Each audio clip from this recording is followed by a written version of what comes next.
This is the Hope Not Note podcast, where we answer your questions and share inspirational stories to fill your soul with hope. Our mission is to empower hope to those who have been plagued by nope. I'm Dr. Dylan Caswell. And I'm Brandy. And we're here to bring you out of the nope and into hope. Welcome back to the next episode of the Hope Not Note podcast. We are so excited that you're here listening, and we're thrilled to be with you. At the beginning of each podcast, we share our hope stories. And this week, I'm excited to share that I got to meet one of Dylan's good friends. And this friend is actually moving from Syracuse to Florida. Dylan and I have been together for 2.5 years, but I haven't been able to meet this friend because they were living in Florida and then they were here and back and forth and all this craziness. But there was this beautiful moment at the goodbye party when we were actually leaving. And first when we got there, he gave me a hug and kissed me on the cheek, and he was like, "Hi, future wife." And I think he forgot my name, but I was encouraged that he called me Dylan's future wife immediately, which was awesome. But then as we were leaving, he, never met me before. Doesn't have to be super kind or friendly or hospitable or welcoming, but really is all of those things and more. And he gave me a hug goodbye, and he said, "Make sure to take care of my boy, but make sure you guys take care of each other." And I said, of course I'm going to, and of course we will.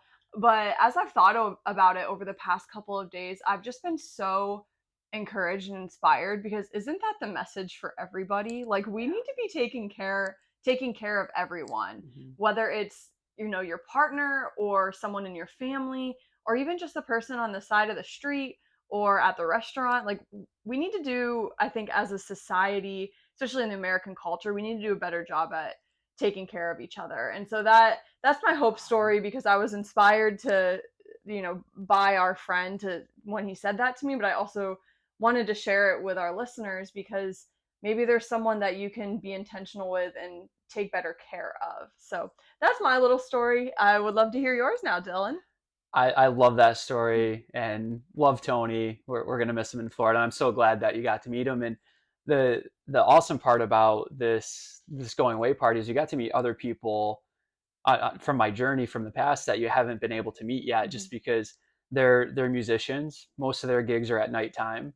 Most of the time when they're out performing, we're sleeping and then starting work in the morning when they're starting to go to sleep, because that's when gigs are happening. And they're phenomenal people. And kind of quick background story, when I was in PT school pursuing my doctorate, my brother was on tour DJing with another one of our friends who will be at the wedding. And we had another friend that was a background singer who is an incredible vocalist, but an even better person. And he got to the going away party. He was sponsoring it. We call him Smooth. So shout out to Smooth. He's just a phenomenal guy. But he got there, hadn't seen me in a while, and my hair was growing out. It was curly, and I was wearing a hat. And he just, at first, he was setting everything up, didn't really recognize. And then once he saw me, he came running over and gave me the biggest hug. And he goes up to Brandy and he goes, "Hey, Brandy, this is my brother, just in case you didn't know." And Brandy's like, "Oh, well, I guess I got to meet one of your brothers today." But he truly is just a great guy. And my hope story came in this moment of, he brought these a fog machine and these 2 fireworks stands in front of the DJ booth. They weren't real fireworks, but just imagine these sparklers coming up, and he had a remote control that would hit it, and then all of a sudden there's just all these fireworks coming up out of it. Watching the bartenders' faces when he hit it was hysterical. But at one point during the going away party, because Tony is a phenomenal DJ, my brother's a phenomenal DJ, I love listening to them perform. It honestly makes it hard for us to listen to other DJs because of how skilled they are in what they do. They're just phenomenal. But the going away party was cool. It was in this mall in New Hartford. It was in a bowling alley that had an arcade and then a bar area. So Brandon and I were over in the arcade area playing some games. Then we came over to the bar area where the party was at. And there was this family that was outside of the bar on this railing way, just looking in. Bigger family. You can tell that they likely immigrated into the U.S., probably didn't have English all the way down yet, but they just saw these fireworks going up, there's music playing. So they just were peeking in. And Smooth goes over to the youngest guy and he hands him the remote after he asked the parents, "Is it okay if I do this?" And let the kid press the button. Mm-hmm. So this kid presses the button, the little firework things go off in front of the DJ booth. This kid backed away from the fence with the biggest smile that I've ever seen, puts his arm up and just starts jumping up and down Yeah. to the music. Yeah. Like, probably doesn't know a word that the music is saying, but what Smooth did is he just gave him a core memory of Mm-hmm. his childhood. And we don't know how long they've been in the United States, but that's going to be something that that kid remembers the rest of his life. Yeah. And the beautiful part was Smooth did that, watched him jump around, got the remote, and then went about his day. It Mm-hmm. wasn't this, oh, can we redo that and get a video so I can post it on my social page? Right. It was so pure, so authentic. And then he just went on. The family left. The whole family was smiling. The dad was smiling. The mom was smiling. We don't know what these people have been through to get Mm-mm. here, and just see that moment and Smooth to go up to them and do that in such an appropriate way. It just, it really brought to me, like, this is one of the reasons why I love these guys, Yeah. because you become who you surround yourself with. And sometimes in the music industry, like, I used to go on tour with them and sell their t-shirts and be with them, and there can be a lot of evil in the music industry, a lot of drugs, a lot of alcohol, a lot of things happening. So it's really who you surround yourself with. And these guys, they're out there doing it, and they're doing it right. Mm-hmm. Oh, it's so beautiful. And I look back on that night in and of itself, and obviously we were both impacted. I completely forgot that happened until you shared that story, but it was so awesome. That little kid was the cutest thing. Um, but the crazy thing is, we weren't gonna go out. Hmm. Like, we really decided. I think it started at 8 o'clock, which usually is when we're winding down, and it's an hour drive away. And I don't think we left until 7:45, because up until 7:45, for like the 2 hours before it, we had dinner, and then we're like, oh, do we really want to go? We love them. We love Tony. We love your brother, Hmm. but do we want to make the trek out there? We were out until like midnight the night before, and that's just not typically our style. And so it was just like, we want to go, we want to be there for them, but are we really going to? And then we both were like, you know what? It's the summer. We don't know when we're going to get to see this friend again anytime soon. And we have tomorrow, we have Sunday to recover, and so let's go do that, because we value showing up for people. But I just imagine, if we didn't go that night, I think it would have still been special. I Hmm. think, Smooth probably would have still saw that kid Yeah. and all this stuff. But for us, like, we received so much joy getting to spend time with people who were really part of your life, 5, 6 years ago, when I didn't even know you. Hmm. And to get to like enter into that and see that was so cool. And this was actually the first time I ever saw your brother DJ. And Yeah. I was blown away. I was so impressed. And so it's just, showing up for people, celebrating each other, being, together, taking care of one another. It's really those core values of just being a great human being, Yeah. you know? Yeah, and when you get out in an adventure, like, we know Tony's background, we Mhm. know that he's been on world tour with David Corey, we know my brother's background and the tours that he's been on, but, like, you just go to the mall in this small town on a Saturday night, and you're hearing, like, two of the best DJs, in my opinion. Yes, I'm biased, but two of the best DJs in the world Mhm. spinning at this place that there's no cover fee. Like, you get to go in for free. And back a while ago, we got to stay at this Airbnb out in California, Mhm. out in Malibu, with the Lord of the Cello, Mhm. and we're learning about this guy, and he's played with the Backstreet Boys, with Stevie Wonder, with all these incredible people. And he goes, yeah, and then at the Rose Bowl, I just go and play on the street. Like, what? Like, you've Yeah. played at award shows and you're just going to play on the street. So we don't know what it is around us. It is our duty to get out there and just seek the beauty, seek the authentic art, and Mhm. then enter into conversation and learn about that person. But there's so much around us. Like, sometimes we're like, oh, music costs so much money. There's really great music that does not cost money, Mhm. other than it costs time and it costs Mhm. energy to go out to it, but Mhm. worth it. Right, Mhm. 100% worth it. So dive into beauty this week. Dive into celebrating one another, taking care of each other, and just soak it in. I know that this episode is going to be released kind of towards the end of summer, and Mhm. so um, soak in. If you're up north, soak in as much sunshine and enjoy that you can during this time of year. We really do our best not to take it for granted. Mhm. So let's dive into the questions. Mhm. Our first question is from a listener named Beth, And she asks, do you have any insight on what to do when I constantly feel fatigued? Beth, thank you for that question. I think when you constantly feel fatigued, actually, we were just talking about this the other night because at my place, the AC unit just completely is out. And I very much, I like to protect my sleep. I like to sleep in a colder environment because it helps you fall asleep faster. And I haven't had that. So my sleeping routine has not been what it was before. And that becomes a struggle because to perform well, you need a routine. But once you have the routine, a lot of obstacles come up that make it hard for you to keep that routine. So the past week, I've just been trouble getting really good quality sleep and feeling fatigued. And I remember waking up and Brandy and I starting to work, and I'm just going, oh, I don't think I got enough sleep last night. And she brought me to one of my favorite authors, Brene Brown, of one of her quotes of, if you wake up, and I wrote about this too in the book of Hope Not Nope, and just kind of forgot this little piece, that's a big piece, that when we wake up and we say, I didn't get enough sleep. Well, now our brain believes that we didn't get enough sleep. And then I didn't eat enough food for breakfast. Well, now I don't have enough energy. I don't have enough time in the day. I don't have this. I don't have enough. How long is it before your brain and your body starts to believe that you are not enough? And when it starts believing that you are not enough, it's going to want to shut down the system because you start losing a little bit of your purpose.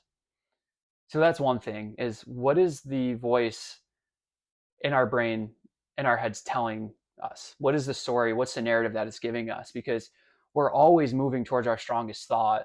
A lot of us may not know what our strongest thought is. So sit down when you wake up. What is that thought that comes up? So for me, I've had to change my perspective of when I wake up in the morning, even if I didn't get as high quality sleep as I would have liked to, I'm like, oh, I still got really good sleep last night. Like that was still really good. It wasn't the best, but it was good. Like I'm good. I can take on the morning now. I can get a good breakfast in. I can do these things to help. The other thing is learning with fatigue that our body really works with a rhythm. And we're relating this back to music in the intro because it's a cool way to do it. But our body has circadian rhythms. It has wake cycles. It has sleep cycles. One of the worst things that we can do, and I am guilty of this, is hitting that snooze button when you wake up. Because we have a range of anywhere from 45 to 90 minutes of sleep-wake cycles. The general alarm is set for 9 minutes. So when you hit that alarm, your brain starts saying, oh, I can go back to sleep. And you go back to sleep and you get into deep sleep pretty quick. And that, like in that 9 minutes, you'll probably have some pretty weird dreams and you'll remember them because of how quick your brain goes, ooh, going back into this. And then you interrupt it again. Now your brain is going from deep sleep, or your body's going from deep sleep to waking. So if you're fatigued, look at the morning and say, how do I set myself up for success? Don't hit the snooze button. Find a wake time that you can wake up consistently and then stick to that awake time. Back a while ago, I had the privilege of interviewing Dr. Michael Bruce, who is known as a sleep doctor. He has dedicated his life's work to researching sleep. Very, very knowledgeable. He's been on the Dr. Oz show when the Dr. Oz show was around multiple times, like really, really great guy, really great researcher. And the number one thing that he taught me, he goes, I don't care what time you go to bed. I don't care how long you sleep.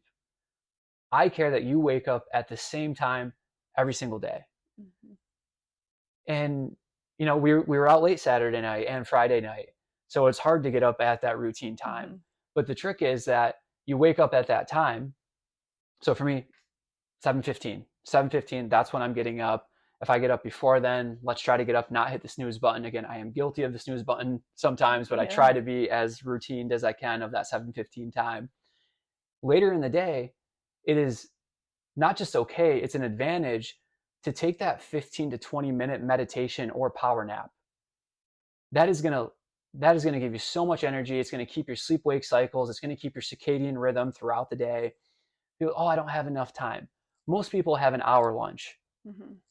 Warm up your food, eat your food, go to a quiet place if you can find one, or out to your car and just doze off 10, 15, 20 minutes, let it recharge you. Now take on that second part of your day. So your circadian rhythms, don't hit the snooze button. And then I think the other thing that I'll dive into, there's a lot more that goes into fatigue, but I think what we'll wrap it up with this one is a lot of people procrastinate or they feel fatigued because they don't feel purposeful in what they're doing. And I'll share a quick story that's also in the book of the 3 stone cutters. So there's this one stone cutter. They're just chopping away at stone. Community member comes up to him and they go, "What are you doing?" "Well, I'm chopping the stone, making a paycheck." Goes up to the second stone cutter. "What are you doing?" The stone cutter goes, "Well, I'm chopping this block because it helps me provide for my family, and providing for the family makes me feel purposeful." Goes up to the third person that's cutting the stone. "What are you doing?" "Well, I'm cutting this stone because this stone is going to be built into a cathedral.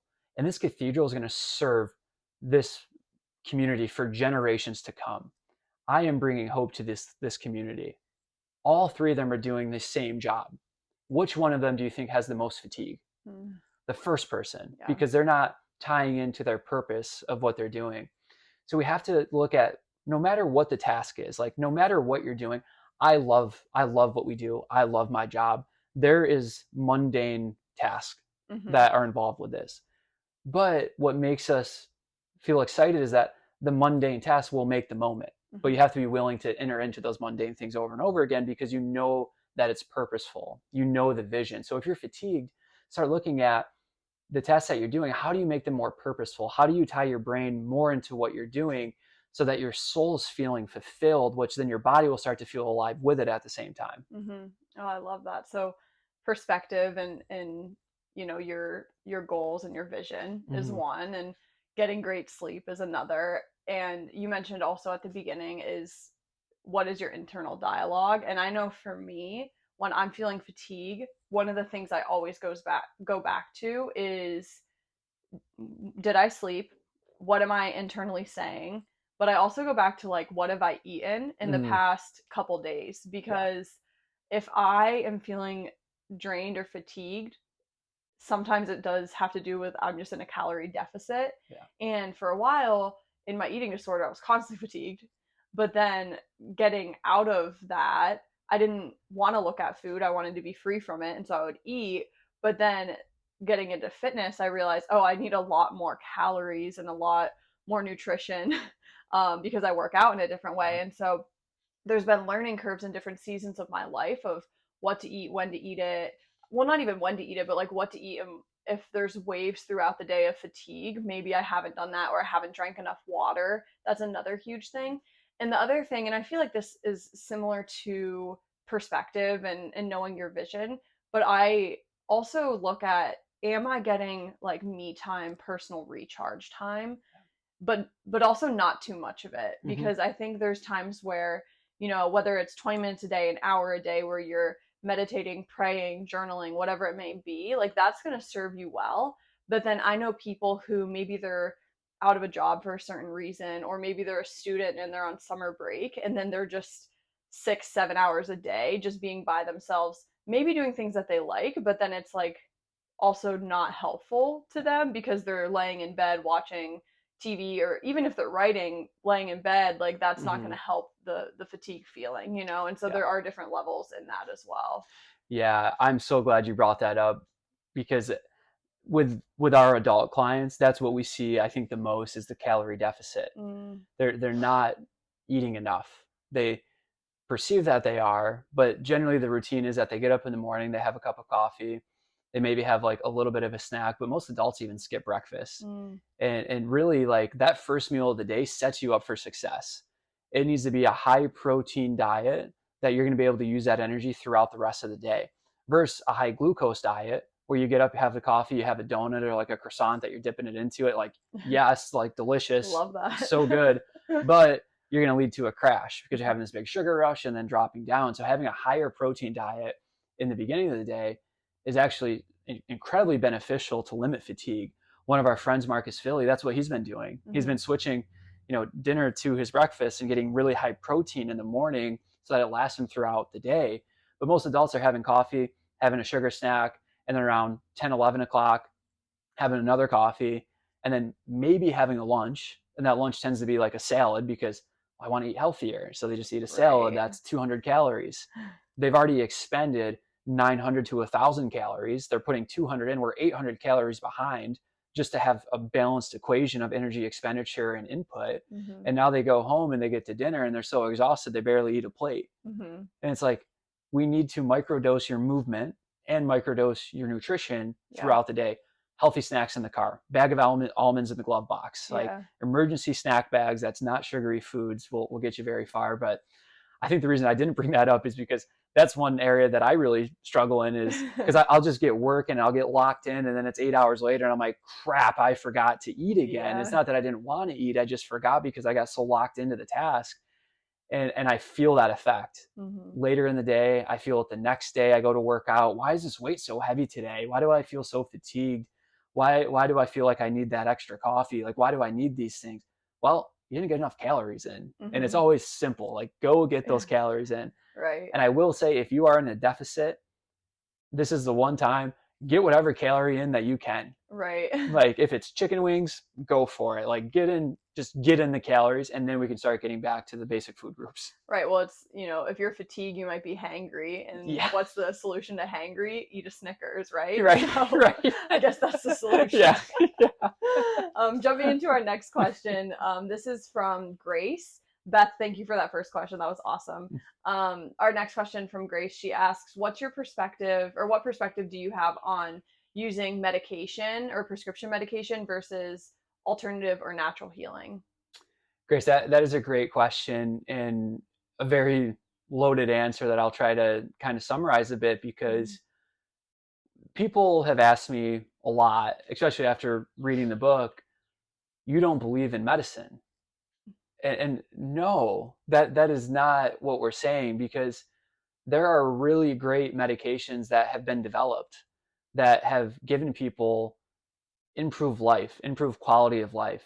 There's medications that have been developed that have decreased these huge conditions, right? And I was going to say pandemic, but then people would go to coronavirus and COVID, and that's too fresh to be talking about. But I'm talking back to like plagues, polio, like these things that really created a lot of chaos. There's now these things that can help prevent those from happening. You have a really bad infection, there's really good antibiotics that have been made to help get rid of those things. So there is a time and a place for medicine. Type 1 diabetes. There's now synthetic insulin that they're able to put in because their body's not able to make insulin. That is needed for that condition, for that person to live and to be active and to really be able to do things. So there's really good reasons to be using medications. So it depends on what is the medicine being used for. And that conversation gets a little tricky, because if it's being like an opioid being used for pain, likely not appropriate. A statin being used because you have high cholesterol, not appropriate. Maybe at some point it is appropriate, but it's only appropriate after that person's been educated that the number needed to treat for that is 1 in about 300, meaning that that amount of people need to take it before one person has a positive benefit from that. How about we get you on a walking program, we get you moving, we get you eating the right amount of calories, we decrease your internal load, decrease your stress. That's going to decrease your cholesterol much more than a statin. What's one of the biggest side effects of a statin? Myalgia and arthralgia, so muscle pain and joint pain. So now you're taking this thing, but being told to go move and do this, but your joints and muscles hurt. So how are you supposed to go do that thing when this thing's preventing you from doing that? Yeah. So there are cases where the statin or other medications, just using that as an example, because I've seen it many times, people come in and we go through this big evaluation, we do all these objective tests, and I'm not finding anything neuromuscularly or musculoskeletally or anything psychosocial. And we look back in their history. Oh yeah, you know what? I got increased from 20 milligrams to 40 milligrams of that statin, and then my symptoms came on a week after that. Oh, well, there it is. There's your muscle pain, right? So there are times that this medicine is not appropriate. And where that's really become a big thing is that a lot of our country runs on the income that pharmaceutical companies are making. So these things are being handed out like candy because nobody's getting paid to give a walking program. And by that, I mean through systems. Like, people are paying out of pocket for that, but insurance companies aren't paying for that. Medicare is not paying for that. So it becomes really tricky. So when do we start looking at, and I want to differentiate alternative versus holistic healing, because I think that's something that also comes up often. Alternative healing is still seeking some sort of thing to make the outcome happen. So we have traditional medical care, and we have alternative healing, which is physical therapy, chiropractor, acupuncture, things like that. A lot of people say, well, that's holistic, that's natural. No. Natural is your body taking care of it because it's already been built with all the mechanisms that it needs to heal. Mm-hmm. Sometimes we just need to get out of the way. So that's natural healing. Mm-hmm. Holistic healing may open up the window, and medicine may open up the window for natural healing to occur. So how do you know which one to seek? Well, it depends on the condition that you're presenting with. I would say that part is important. Two, it depends on your values and your belief system of what you want to seek. Mm-hmm. And then three, it also depends on what you're being fed, and not the sense of nutrition, but the information that the provider is giving you in that. Because whether it's in medicine, whether it's in alternative healing, whether it's in holistic healing, there's snakes in the field. Mm-hmm. There's snakes in the field selling these things, knowing very well that it's not doing a darn thing, but they're selling it because it's paying their bills, it's paying for their house, it's paying for all these things.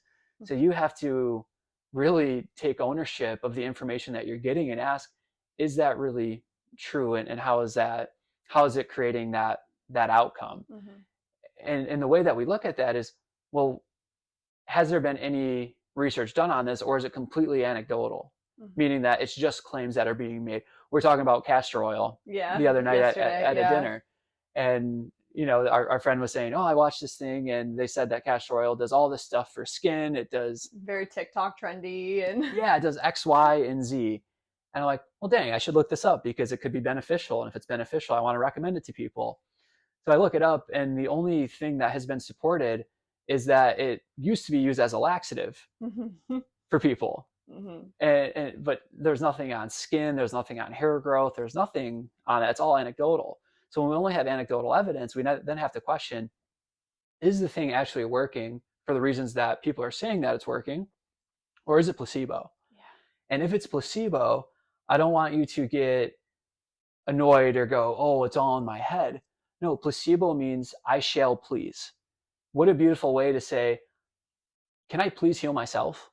Like, that's all a placebo is. It's your body healing itself with whatever stimulant was saying that it was. No, it's just your body doing that. So placebos are not a bad thing.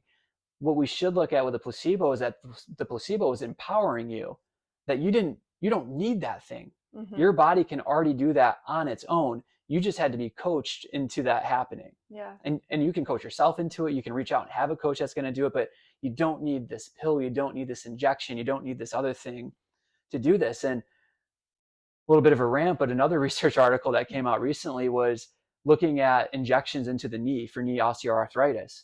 Very common misconception of what knee osteoarthritis is. I won't dive into it on this episode. Maybe we can answer that on a different episode. But people are seeking injections, whether it's a PRP injection, whether it's hyaluronic acid into the knee, but Synviscus. There's all these different injections that people are putting in. Well, research came out showing that doing a saline injection, which is just salt water, and no, there's not any special properties in the salt water. It was just to serve as a placebo. The saltwater injection had the same outcome as all the other injections that people are paying $1,000, $2,000, $3,000 for. So when that's happening, when you're coming out of your pocket paying all this money and you're being sold this misinformation or sold these lies, you really have to take that step and go, if the saline did that, and I have the power of my mindset and mental fortitude and physical activity to reach that goal, why don't I invest in that? Oh, that's so good. And as you were talking, I was going to bring up the placebo thing, because I know that we had someone say to us once, like, well, if placebos work, we should just use placebos. And yes, maybe, but not always. And we've also had someone say to us, like, or we've had experiences where we know people are using placebos, but they're not ready to admit that it's a placebo. And if we told them it was a placebo, they wouldn't believe us. And so it's tough, because you're right, like our bodies want to heal. And sure, maybe the placebo has been a catalyst, but we really believe that when you get rid of the placebo, you're still going to continue to heal, because you're getting out of your own way for your body to heal in the way that it's meant to and it desires to. Absolutely. And I will say that this is not our opinion, like has become what we're saying. But the reason is because of all the research that has been done on Mm-hmm. this: surgical placebos, medical placebos, exercise placebos, nutritional placebos.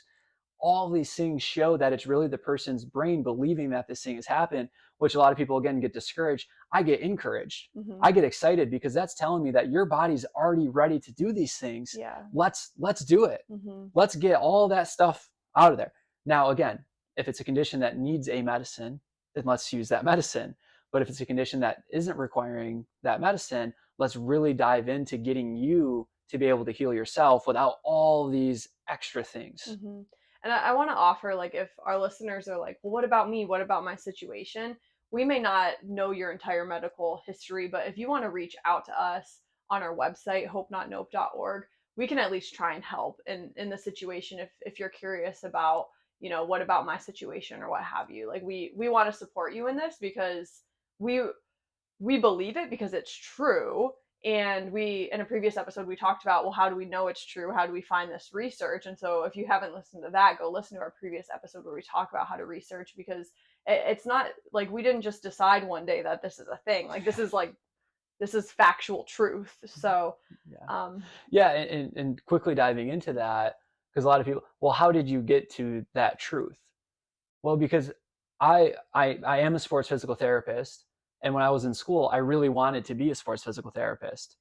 So in that, I started researching all of the different modalities that athletes are using: infrared, shockwave, ultrasound, manipulation, scraping, name the procedure, the methodology. I have researched it because I wanted to know, should I be using this with the athletes that I'm working with?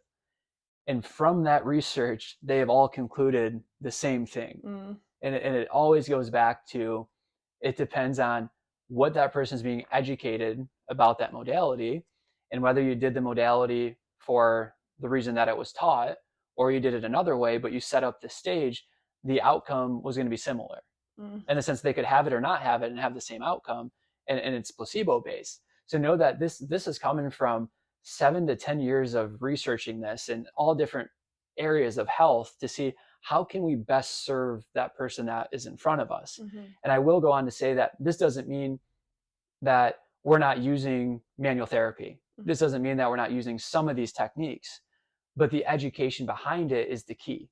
We're not saying when we do this spinal adjustment, your vertebrae is going back into place because it was out of place. We're saying all we're doing is forming a bubble, and that bubble likely is going to give you some short-term relief. When you have that short-term relief, now your threshold is changing. Now let's do some exercise to strengthen that area that might be deconditioned, that's creating some discomfort. Let's also dive into some internal load, because now that you're not as agitated because of your pain response, now we can start to have a better conversation. mm-hmm. But at no point are we saying, oh, this, your SI joint was out and now it's going back in, because it's not happening. Yeah. It's not happening. Yeah. We honestly, I try to not say this every episode, but I feel like we could talk about this for a while. Yeah. But for time's sake, let's hop on to the next question. But Mhm. again, listeners, if you want to dive into this more, or if you have a follow-up question based off of what we already asked, head over to our website, hopenotnope.org, or to our Instagram, hopenotnope, and ask us the question. And Mhm. we can either answer it directly to you in that moment, or we'll answer on a future podcast. So Yeah. our third and our final question for this episode is from a listener named Nathan. And they ask, what practical advice do you have for someone who is beginning their CrossFit journey? Nathan, I appreciate that you said practical advice, because that limits it down Yeah. of practical, and it doesn't allow me to say go full send, because now it needs to be practical. What I would say, Nathan, is that, and for anyone listening that is considering starting any type of fitness journey, it's scary. Mhm. It's scary to walk into a gym, walk into a coach, and admit that I need some help. My life has gotten off track a little bit. I started eating some more things. I started making some choices that wasn't adequate to what my true goal was. And now I'm admitting that I got off the path and I need help to get back on that path. That is scary. That takes an incredible amount of courage. And so what I would say, the best practical advice I have for you is to seek the gym, the coach, the community that is going to greet you with compassion. Mm-hmm. That your first day in, they're not throwing a barbell in your hands when maybe you haven't had one in your hands for 10, 20 years. But they're saying, Nathan, we're so glad that you're here. What brought you in? Mm-hmm. Why are you joining us today? Hey, you know what? I'd like to continue this conversation after class to get to know you a little bit so I can support you and know what are your goals. I think that I don't want to say the initial consult. When you walk into a new place, you can feel and you'll know, is this the right place for me Mm-hmm. or not? We won't use names, but we've traveled a good amount, and when we travel, we love dropping into gyms, Mm-hmm. especially CrossFit gyms, because this is where the members are telling you, go to this restaurant, go bridge jumping at this place, go do this, go do that. And you know right away, because you walk into the gym that has a compassionate, caring community, and they know that you don't know what the heck you're doing there.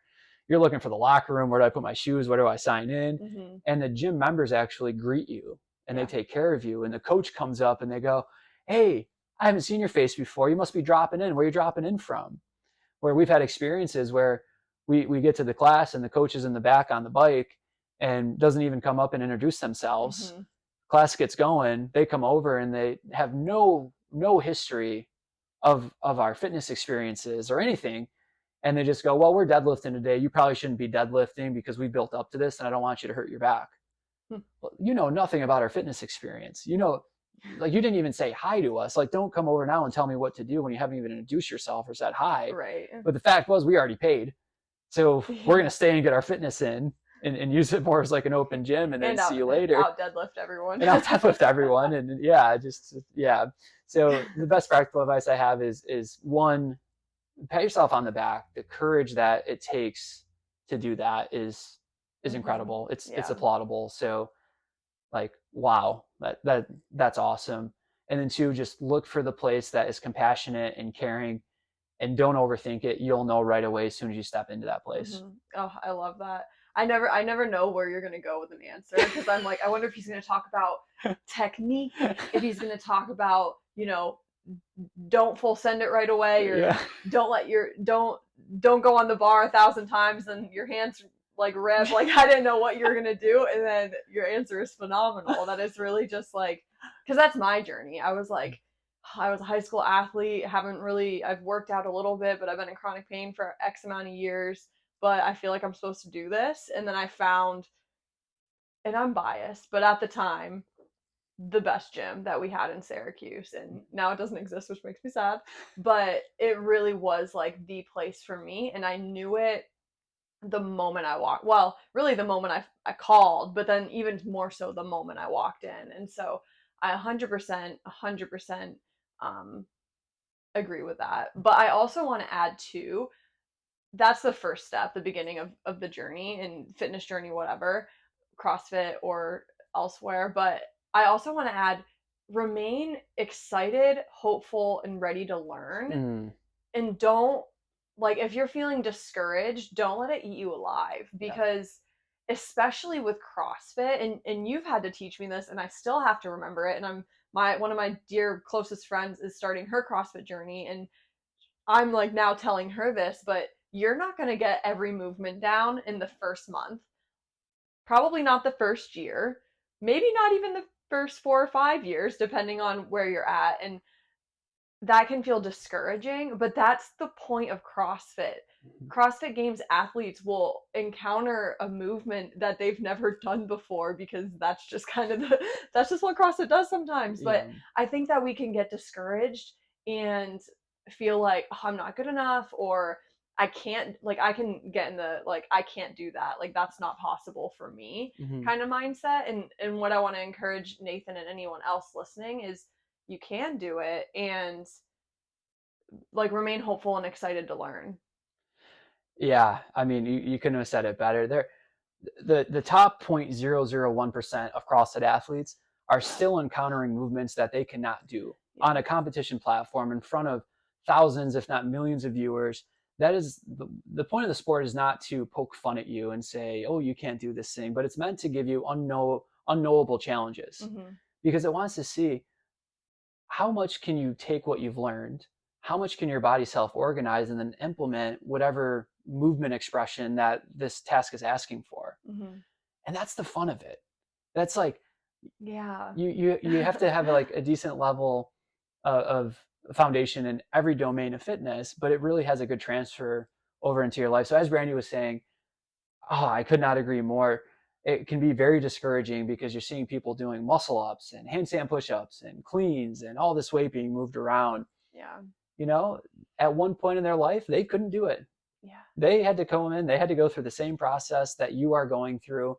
And if you're in the right gym, they're going to tell you their story. Yeah. They're going to be willing to help you. Hey, I was really stuck on this movement, but I found this drill. It may help you, it may not help you, but let me show it to you. Yeah. That's what happened to me. I couldn't do bar muscle ups for a long time. People were like, dude, you're pretty thin. You should be able to do these gymnastic movements. And I was like, man, I can't.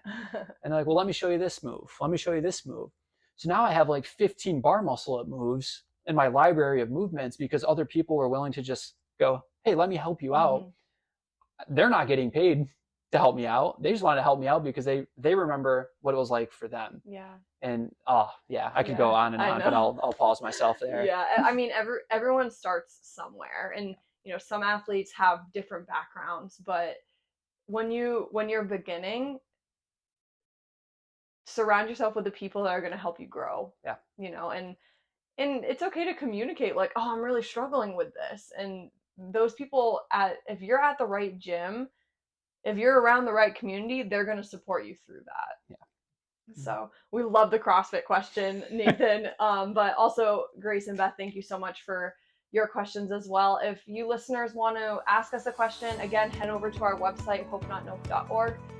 Also, please share this, review, give us 5 stars or however many stars you believe we deserve, because we really love what we're doing and we love empowering hope to you. Have a great week, and remember, every day is not just a day to be hopeful, it's an opportunity to become hope.